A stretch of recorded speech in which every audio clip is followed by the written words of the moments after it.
A lot of this isn't going to make sense to you, and I'm sorry about that. I'm just going to start at the beginning, with the house.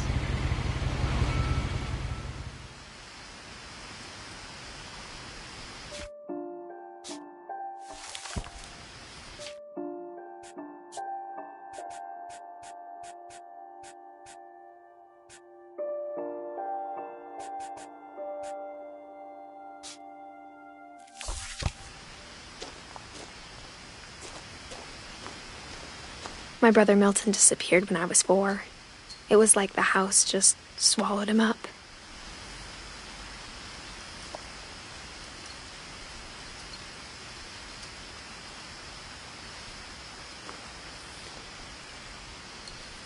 Someone had put up a chain link fence, but it looked like I wasn't the first person to hop it.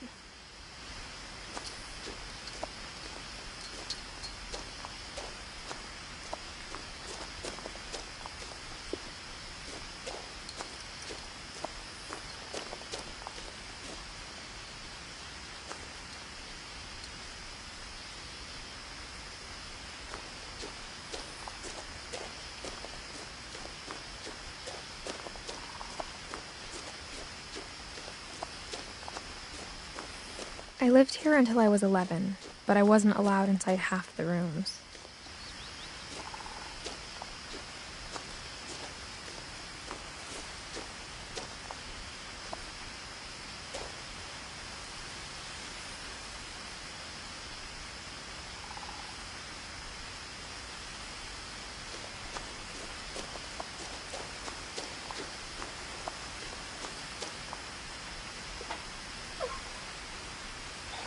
Inside the mailbox were bills from 7 years ago, marked urgent, open immediately.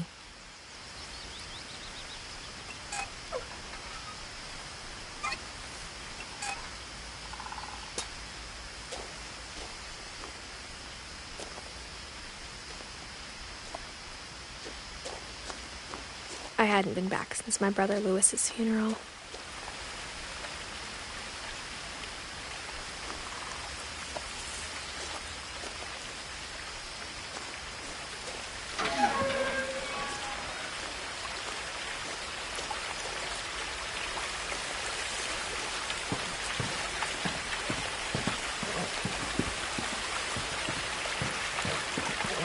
In her will, my mother left me a key, but didn't tell me what it unlocked.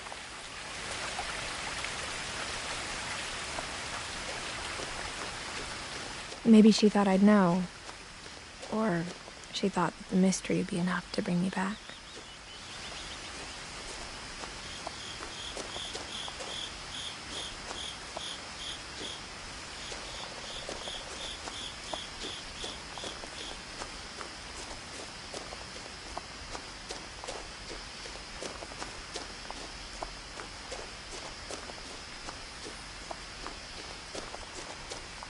No one had driven this way in a long time, but I saw a few hoof prints.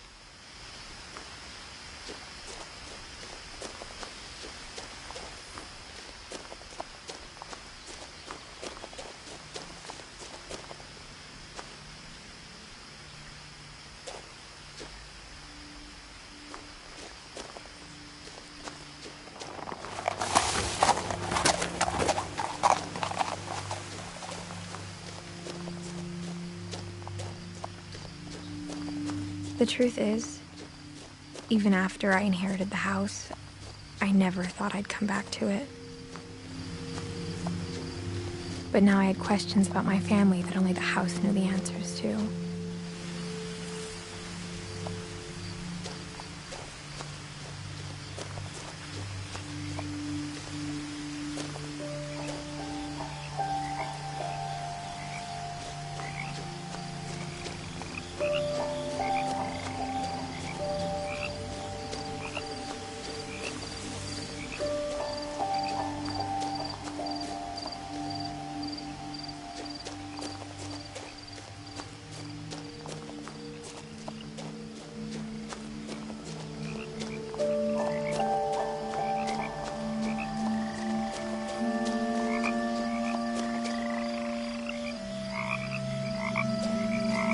The house was exactly like I remembered it.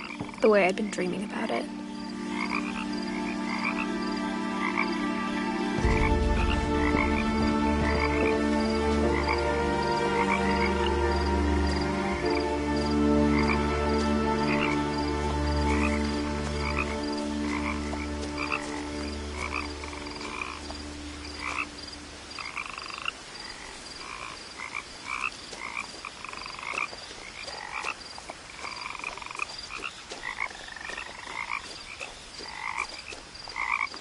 I asked Edie once about the dragon in the pond. She said it had killed her husband. I was 6. It seemed like an odd joke to me, even then.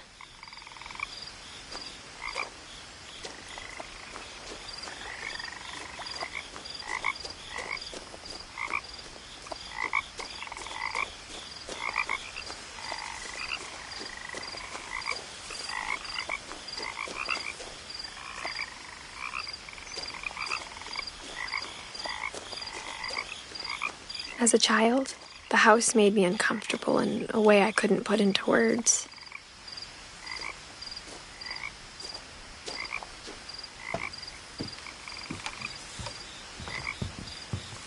Now, as a 17-year-old, I knew exactly what those words were. I was afraid of the house.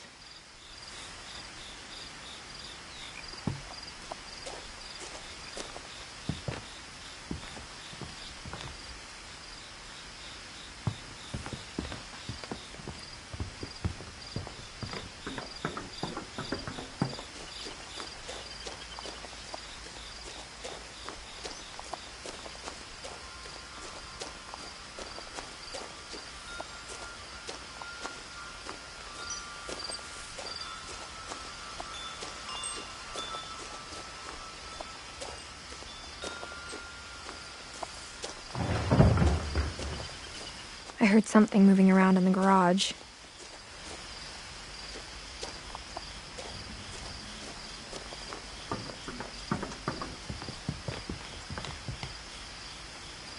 I hoped the key might unlock the front door. It didn't.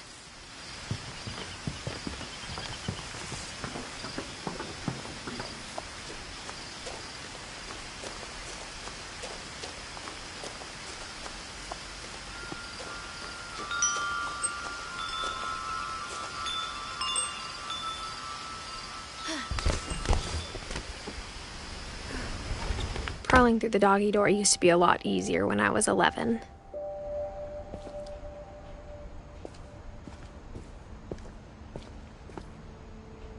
The power had been turned off the night we left.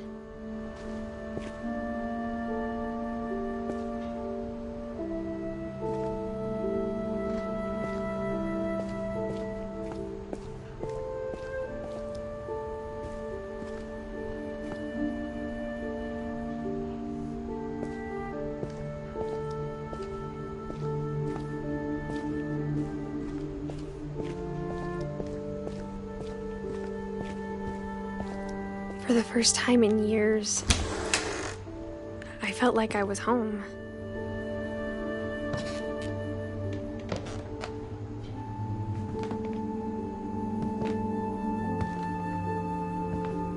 But instead of a family, there were just memories of one.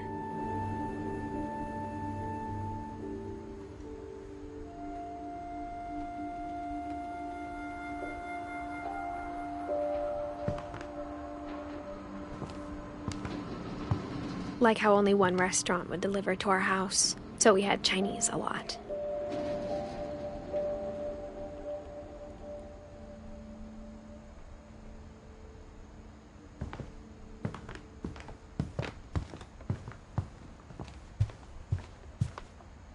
The table was still a wreck from the night we left. It was like a bomb had gone off, killing everyone but sparing the furniture.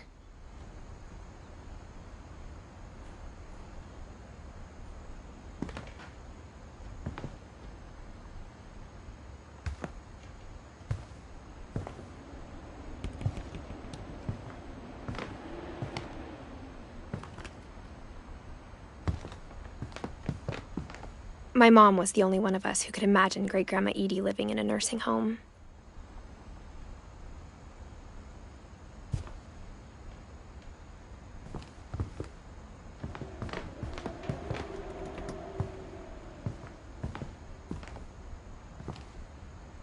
Nothing in the house looked abnormal.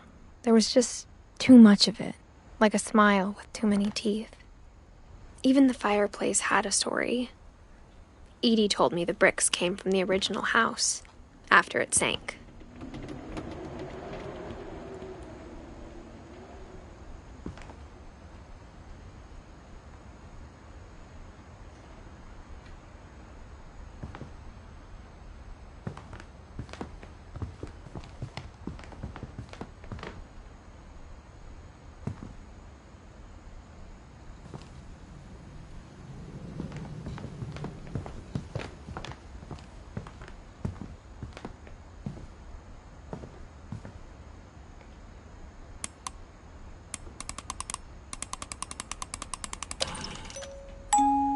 Great-Grandpa Sven built a music box for Barbara, along with the rest of the house.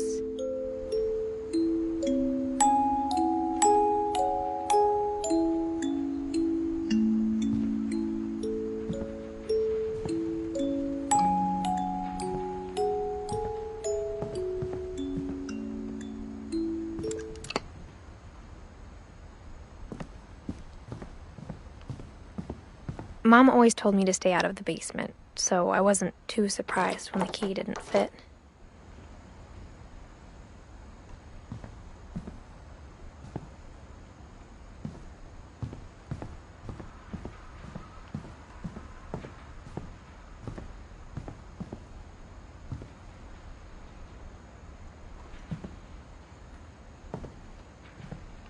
My mom wasn't much of an optimist, but she never stopped believing that my brother Milton was alive.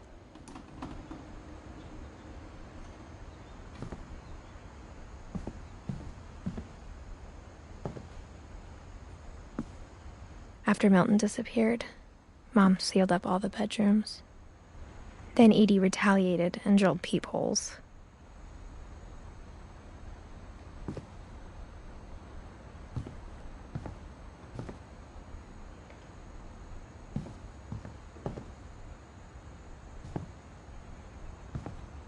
I spent a lot of time playing in Great Uncle Walter's room. I think my mom sometimes regretted not sealing it up.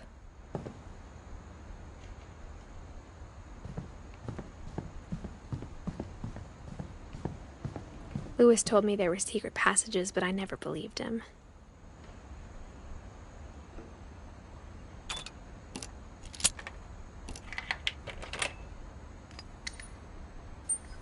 Turns out, my mom was really good at keeping secrets. Now it was time to find out what my mom had been afraid of.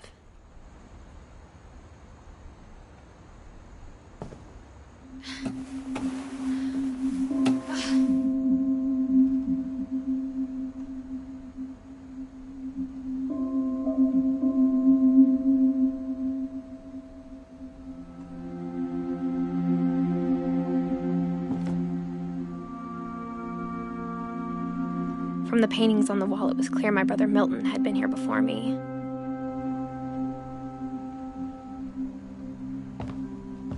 Reading this, maybe it sounds like I had a plan, but I had no idea what was behind that door.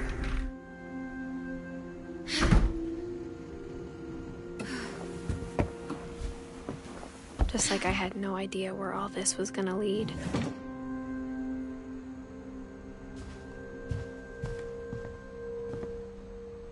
I grew up looking at Molly's room through the peephole. Molly's gerbil had a tiny bedroom with its own even tinier gerbil cage.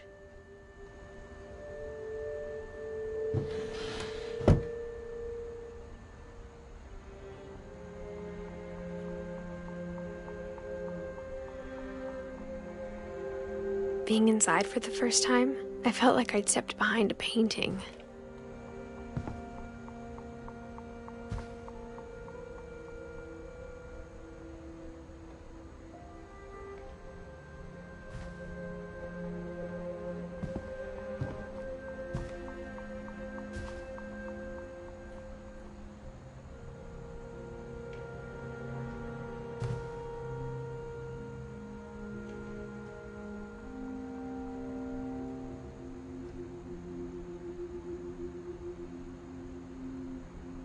I got the sense Edie had spent a lot of time here, before my mom sealed the doors.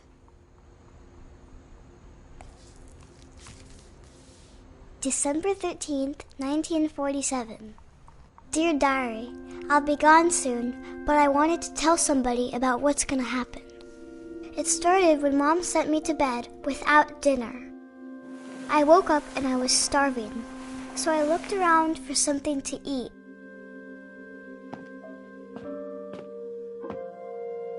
The gerbil food was dry, but I didn't mind it.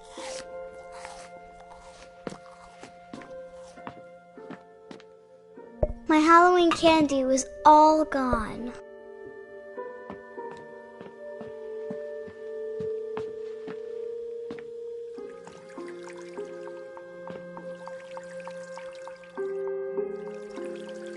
I thought about eating Christopher, but I held back.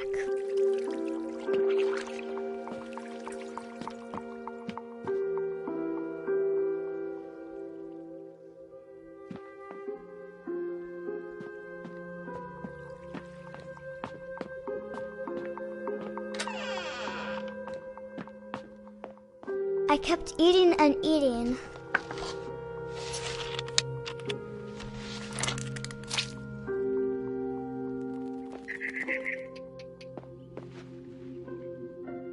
I ate a lot of things that night.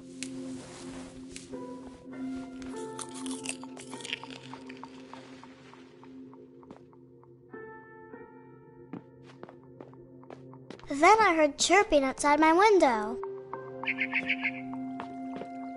It was a barn swallow going back to her nest. I reached out for her.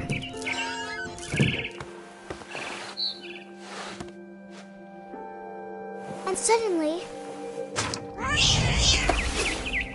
I was a cat.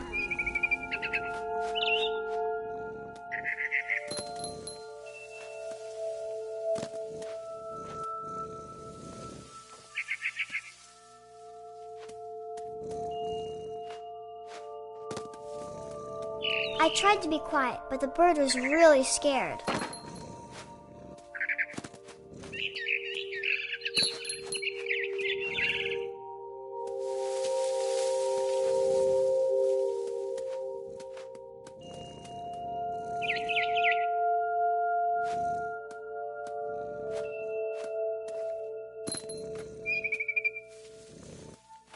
Mom and Dad didn't even look at me.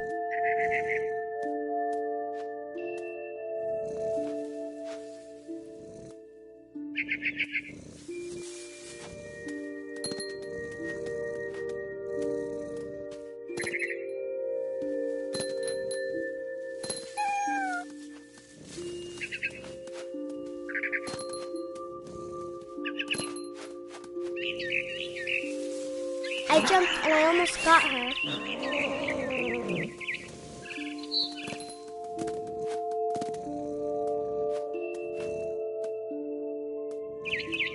I could tell she was getting really tired.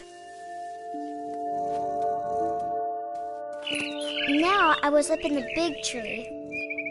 I promised Dad I wouldn't climb it anymore. All I cared about was eating that mama bird.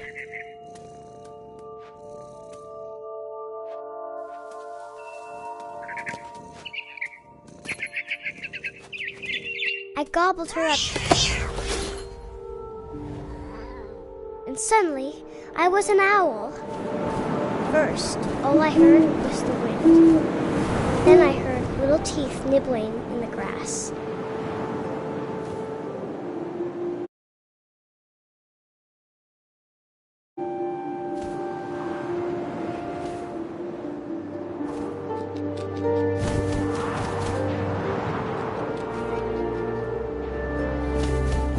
Rabbits.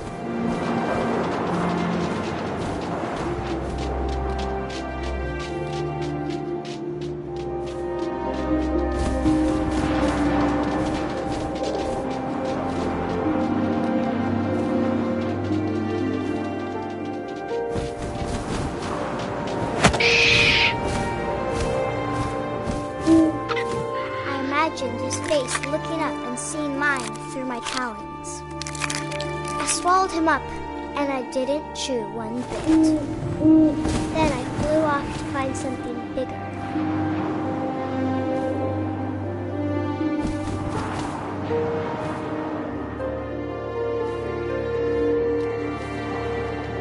A mama rabbit.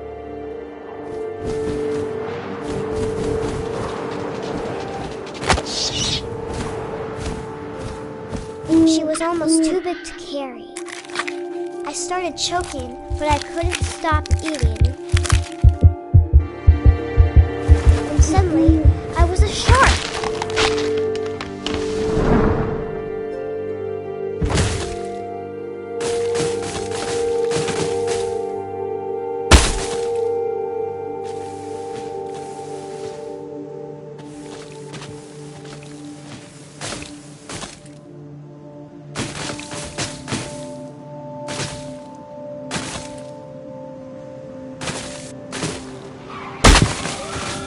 I rolled off the cliff and into the ocean. Now, I was hungrier than ever.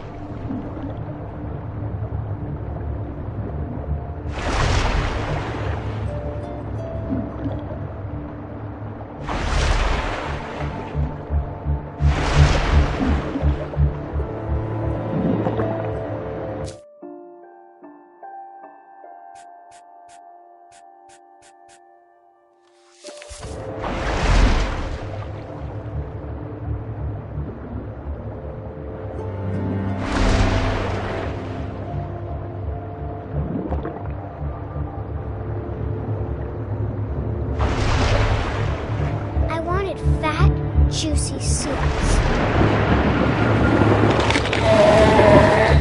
I tore off her flipper, and it tasted really good.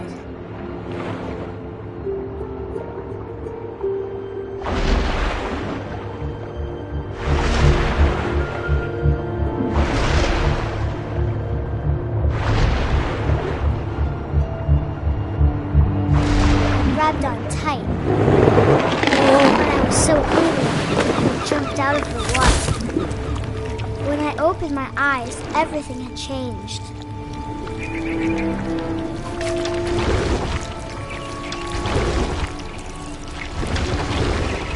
Now I was a monster, and I smelled people everywhere.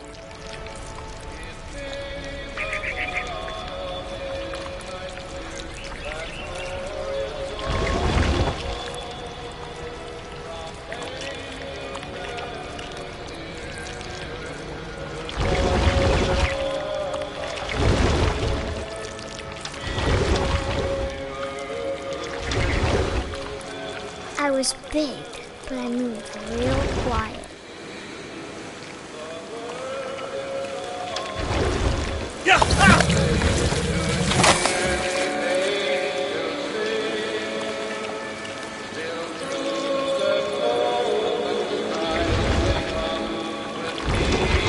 I wanted to stop, but also I didn't.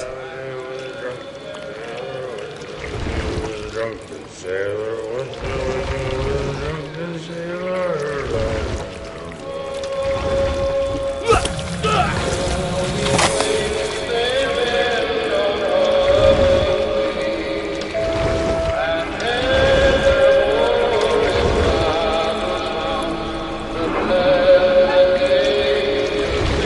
After the last passenger, I was still hungry. And to cross the water, I smelled something new. Something I had to have, so I swam towards it.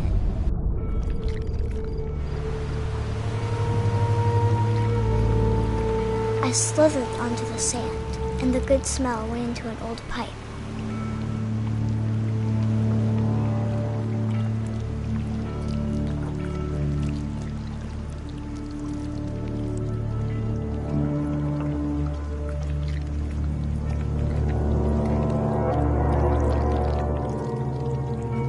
I got closer and closer.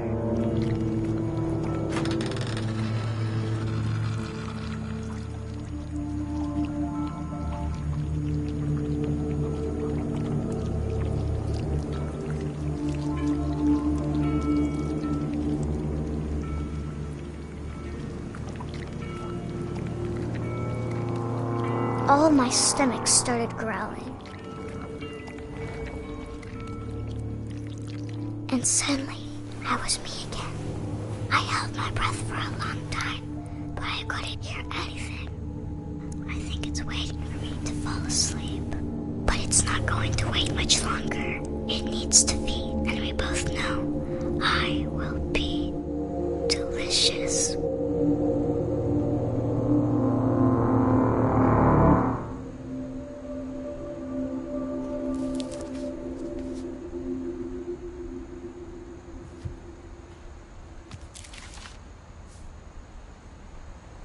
I'm not sure if I believed all of that, but I'm sure Edie would have.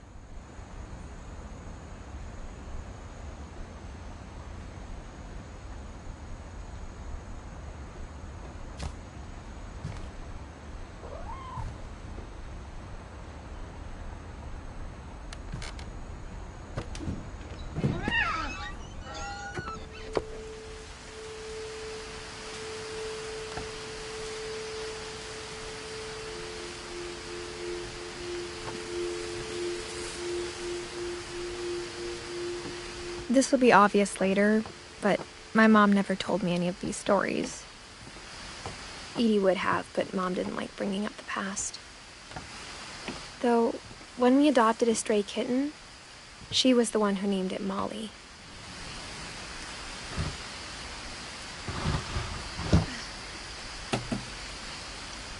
I spent a lot of time in Great-Grandma Edie's room. We got along, and it was a good place to hide from my mom.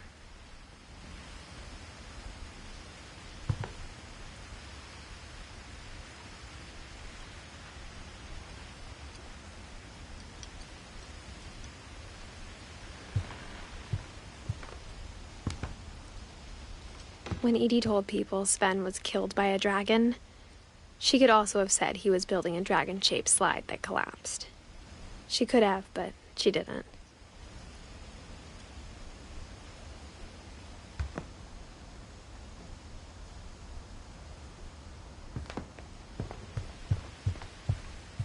Her room was like a museum.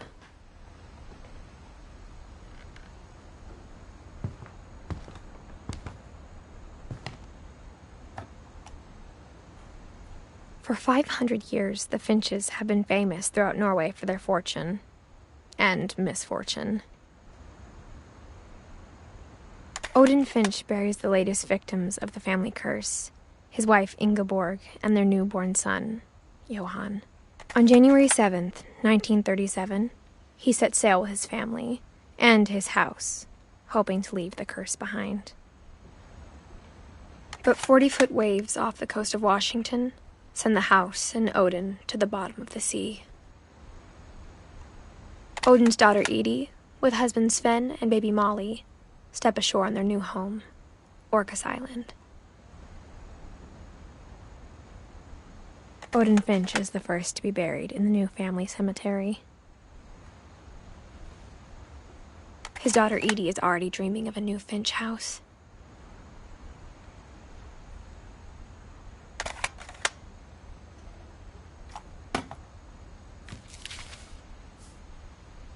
Whatever's wrong with this family, it goes back a long ways.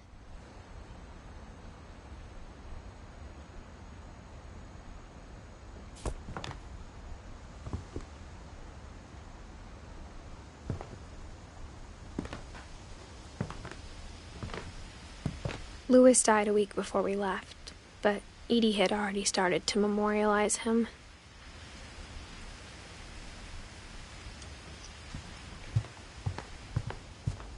Even in her 90s, sometimes Edie seemed a lot younger than my mother.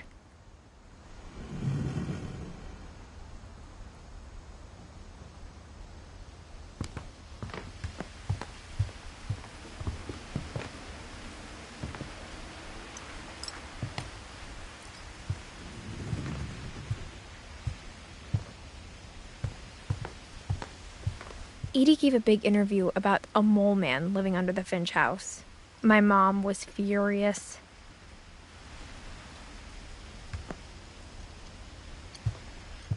I hadn't thought of myself as Edith Jr. for a long, long time.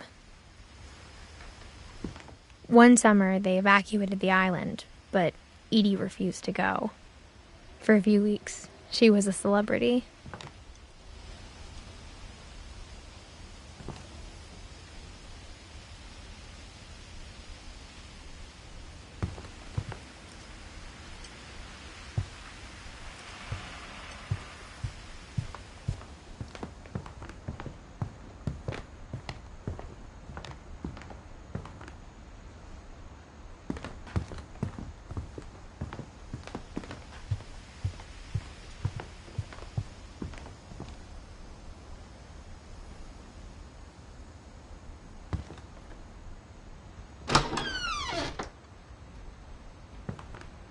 The only trace Grandpa Sam's first wife, Kay, left on the house was the pink bathroom. It was a pretty big trace.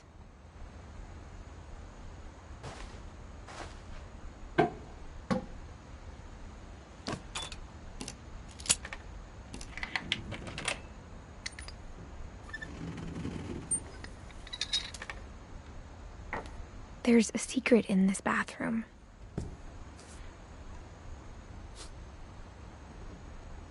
It's in the last place you would look. It isn't in the cupboard. It's hidden in this book.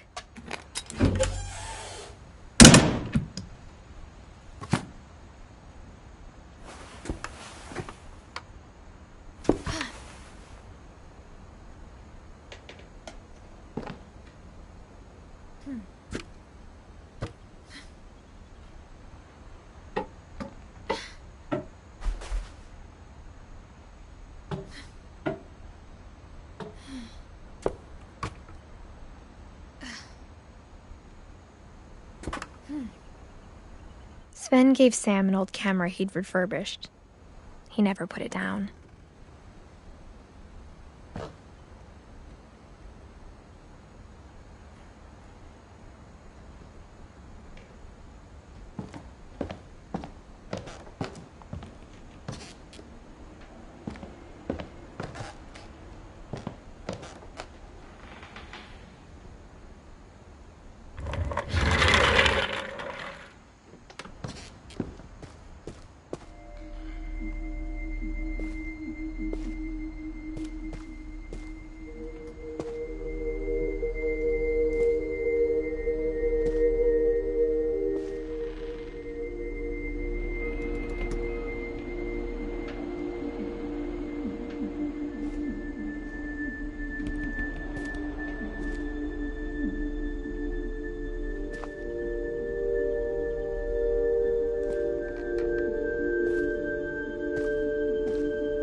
I knew Grandpa Sam had a twin, and that he never talked about him.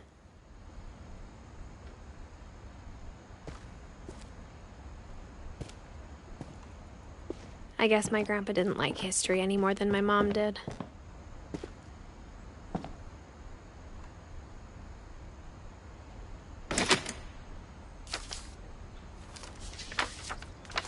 How I Want to Remember My Brother by Sam Finch. The thing I remember is that when he made up his mind, that was it.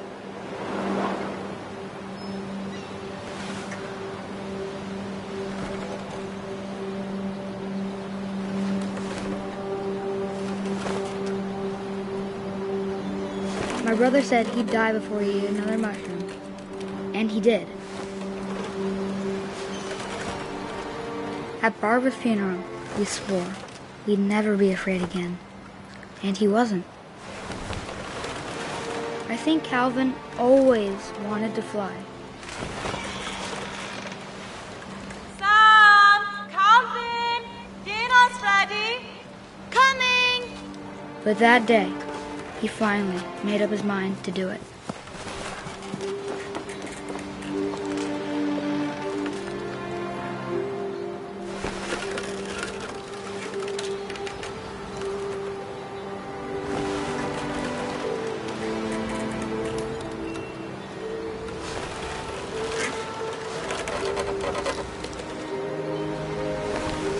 I told him going around was impossible.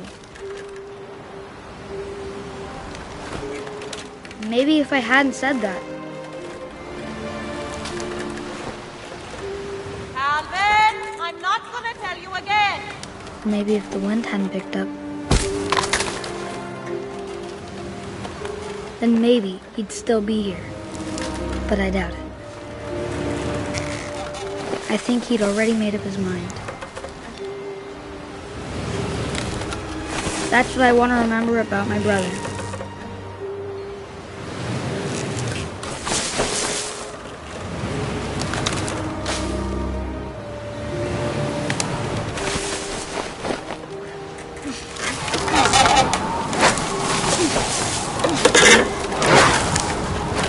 That's the day he made up his mind to fly. And he did.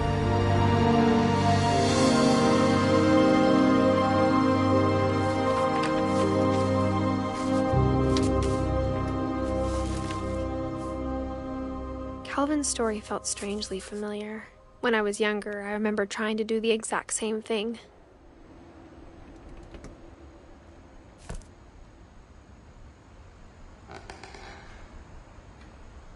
After the funeral, Edie roped off Calvin's half of the room.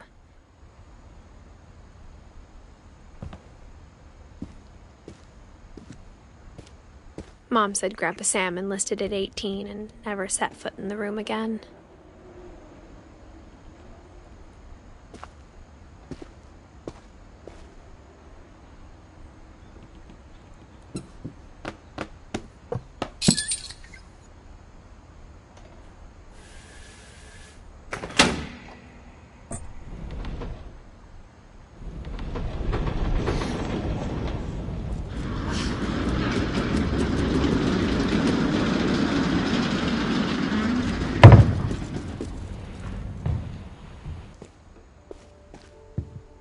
The passages were a pretty tight fit.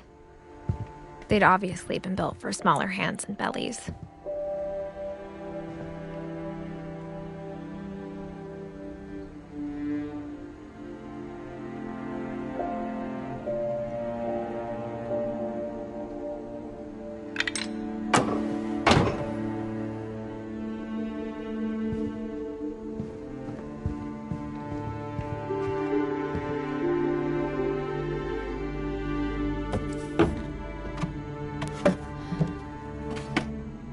Growing up, I always thought of Barbara as a child star.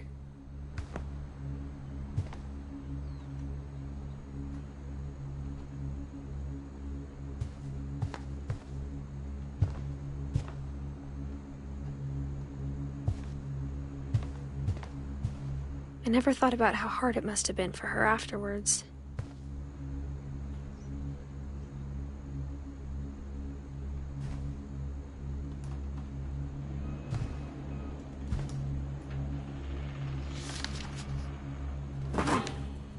Of all the stories people wrote about Barbara's death, I'm surprised Edie saved this one.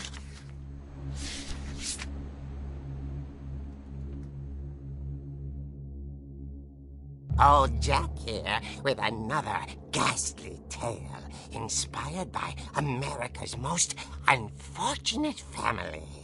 I'm calling it The Surprise Ending of Barbara Finch. As a child star, Barbara was famous for her scream. Now at 16, she was all washed up. A has-been. But in a lucky break, she'd been asked to perform her signature scream at a local convention for monster movie fans. It was just the boost her career needed. Unfortunately, her scream hadn't aged well. Getting better. I think you just need the right motivation. Her biggest fan and current boyfriend, Rick, was about to demonstrate when... Now that was a great scream. It was Barbara's father, Sven. He'd slipped into a table saw and had to be rushed to the emergency room. So Barbara got stuck babysitting her youngest brother, Walter. Her convention comeback was cancelled. Okay, I'm hearing frustration, but I'm not hearing terror. What if I tried... A gang of hoodlums in Halloween masks have been terrorizing Orcas Island tonight. Police are urging residents to... That came from the basement. You're right! Also, I loved your delivery on that. Why is your basement door locked? Because my dad likes making puzzles and secret passages. There's a key hidden in the music box. The secret is to keep winding and winding until finally the key pops out. Thanks, babe. I'll be back in a sec. 20 minutes later, Rick hadn't returned. So Barbara went to look for him, right on cue. She reached for the music box. And as she wound the key, she listened for Rick, but the house was silent.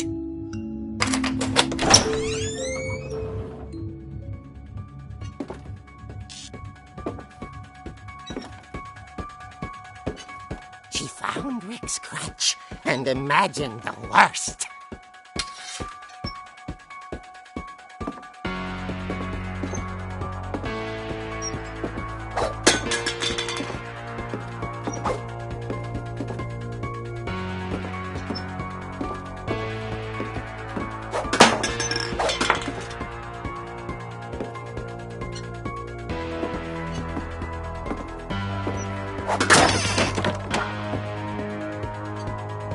The gang's leader is the infamous Hookman killer, Dr. Carl Hamill, who impaled and then ate his family 10 years ago tonight.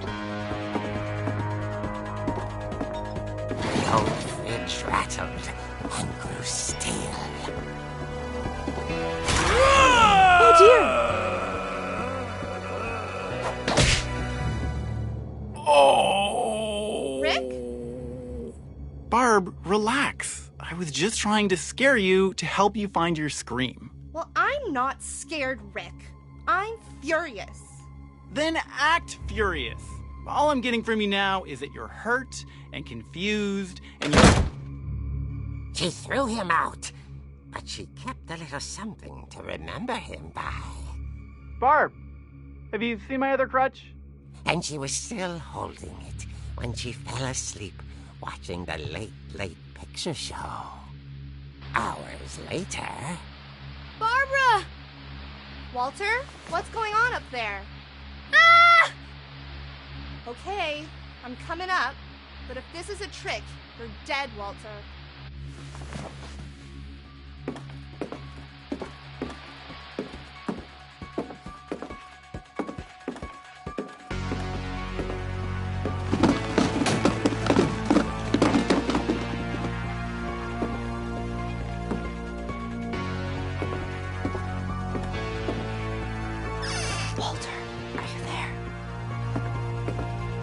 Walter had vanished, but his bedside radio was still on.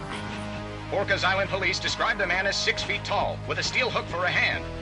Residents are urged to lock all doors and windows and notify the police of any suspicious activity. Barbara turned, saw the hook man, and was speechless. He was quite smashing. And he was. He couldn't get enough of Barbara. Okay, Barbara, there's gotta be another way out of here. That night, she played her part beautifully.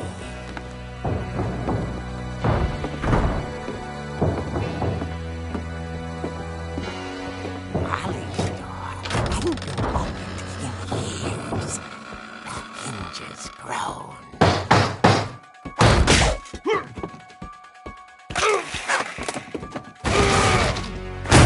He wasn't moving, but she sensed the story might not be over yet.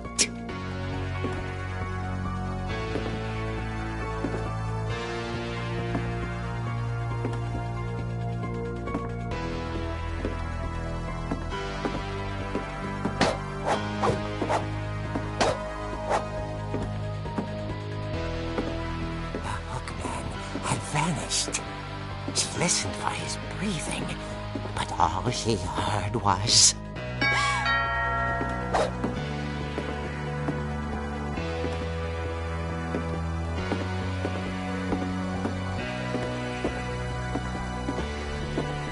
Someone at the door was dying to speak to young Barbara.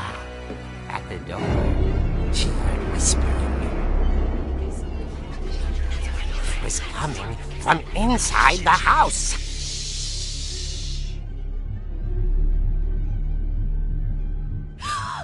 Oh dear. Surprise! Bravo, Barbara! You were wonderful. The monsters had come to surprise her. For Barbara, it was a dream come true. Then she saw what kind of monsters they were, and she realized what was about to happen. She was going to be famous.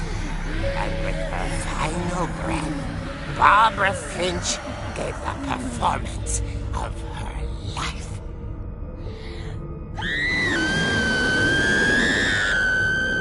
I wasn't there myself, but I hear Barbara was magnificent. Poor girl. She had a taste for stardom. But unfortunately, so did her fans. Of course, the police blamed it all on poor Rick, who disappeared the same night. And little Walter, hiding under his bed the whole time. He took it all pretty hard, but that's another story. As for Barbara, tucked inside the music box is all they ever found of her. Her ear.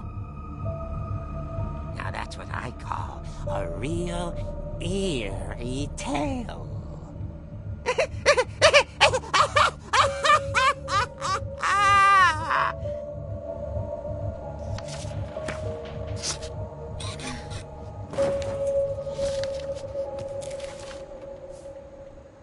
Edie told me all Barbara wanted was to be remembered, as absurd as that comic was. Maybe what Edie saw was a happy ending.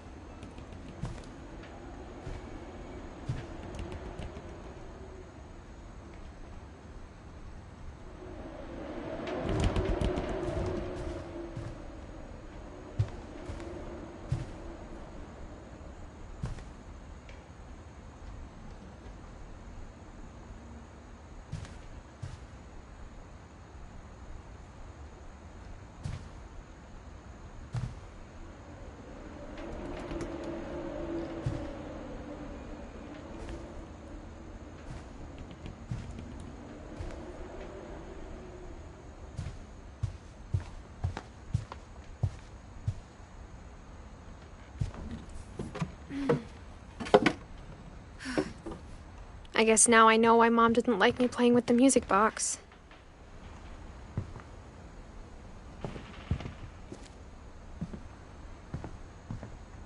Whenever people ask me about my family, the first thing they always want to know about is Barbara.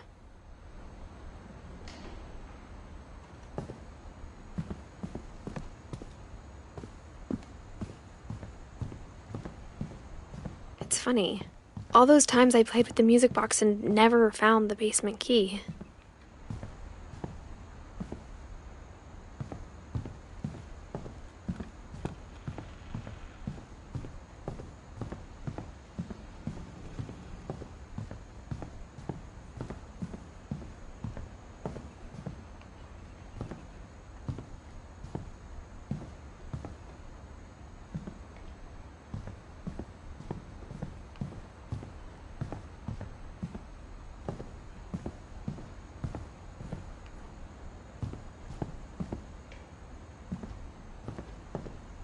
I wonder if that comic was right about there being a key inside the music box near the basement.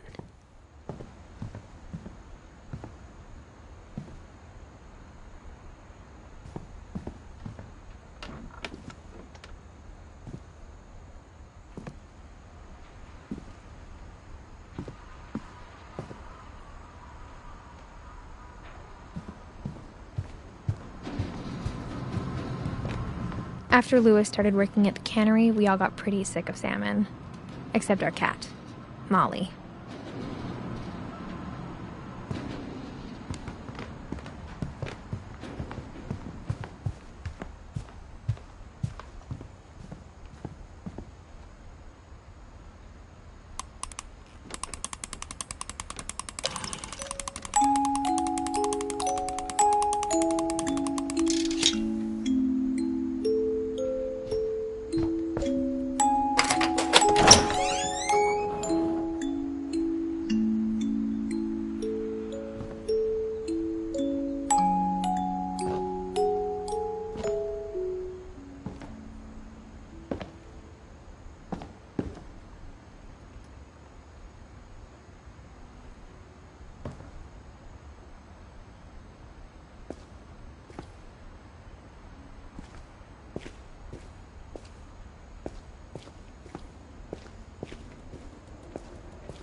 Mom said the basement was off limits, unless I wanted another tetanus shot.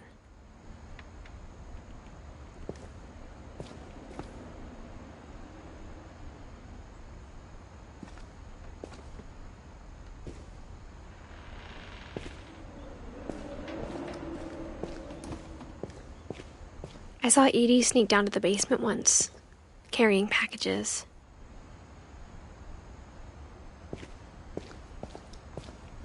I thought maybe she was hiding presents.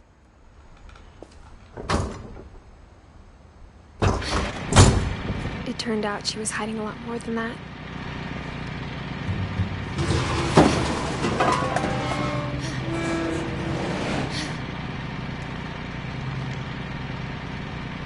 I remember asking Mom once about where Walter had gone. She said after Barbara died, he got as far away as he could. If there's a pattern in all these stories,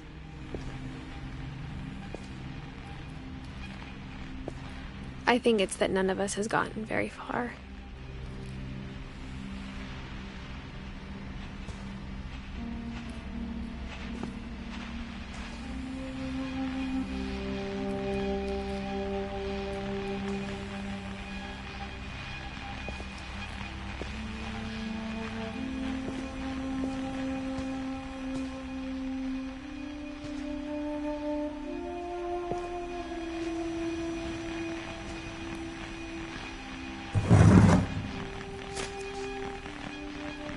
Goodbye, everyone. I can't believe I've been down here for 30 years.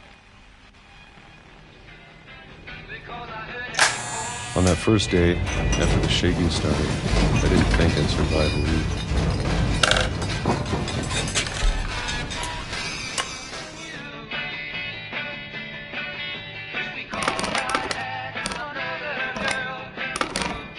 But after a few days, I settled into a routine. That's what kept me sane. Having a schedule, living for today. I always expected to be dead tomorrow. But if you wait long enough, you get used to anything.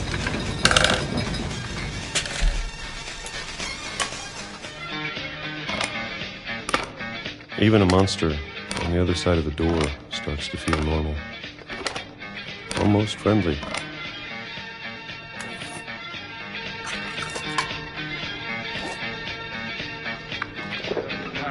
And then one day, everything just stopped.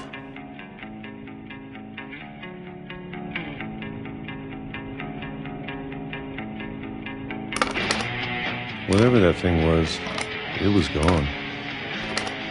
Maybe it got tired of waiting. Or maybe I just got tired of being afraid.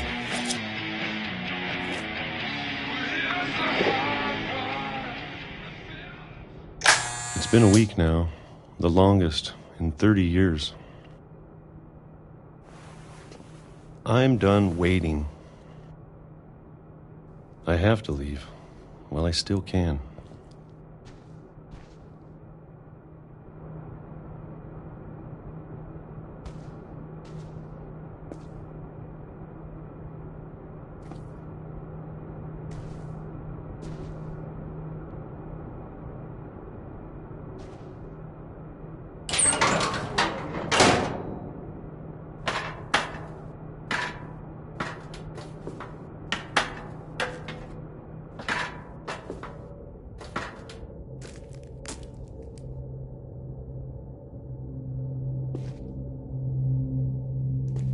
I know it's out there, somewhere. Whatever killed Barbara.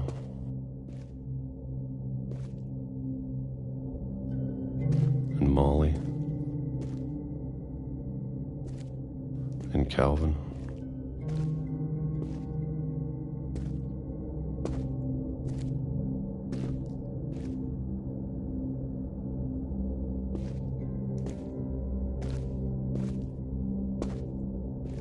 Maybe this is all a mistake. But I need to stop living the same day, even if it kills me.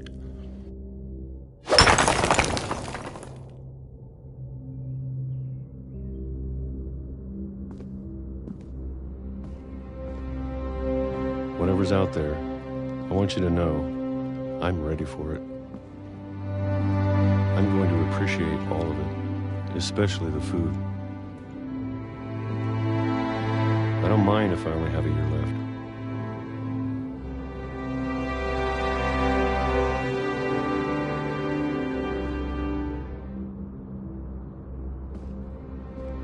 Or a month. Or a single week. I'd be happy with one more day. I can already imagine the sun on my face.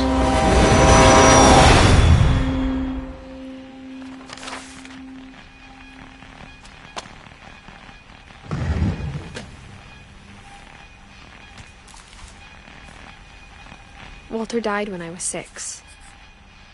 I can't believe my mom never told me he was down here.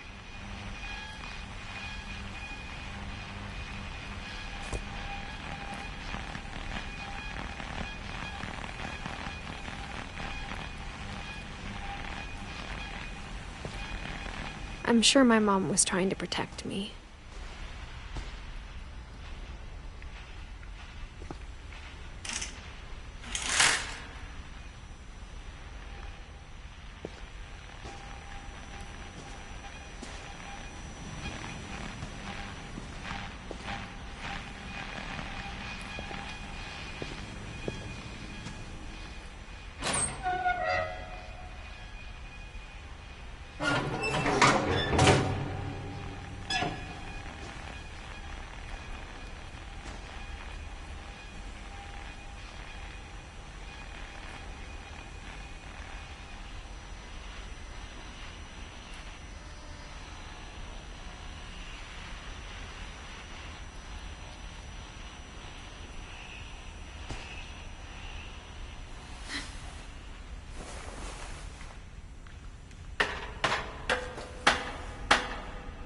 Maybe she was afraid I'd end up like Walter.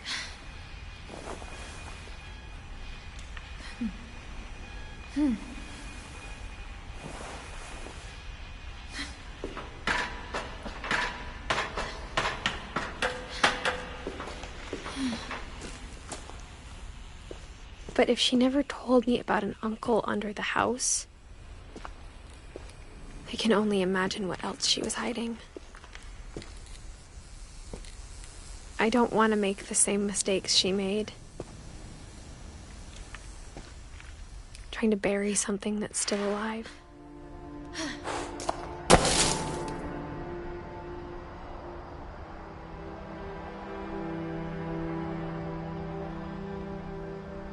Now that there's only one of us left, or maybe two,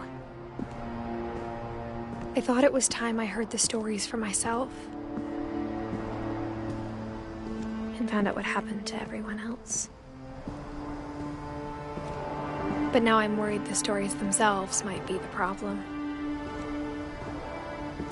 Maybe we believed so much in a family curse, we made it real.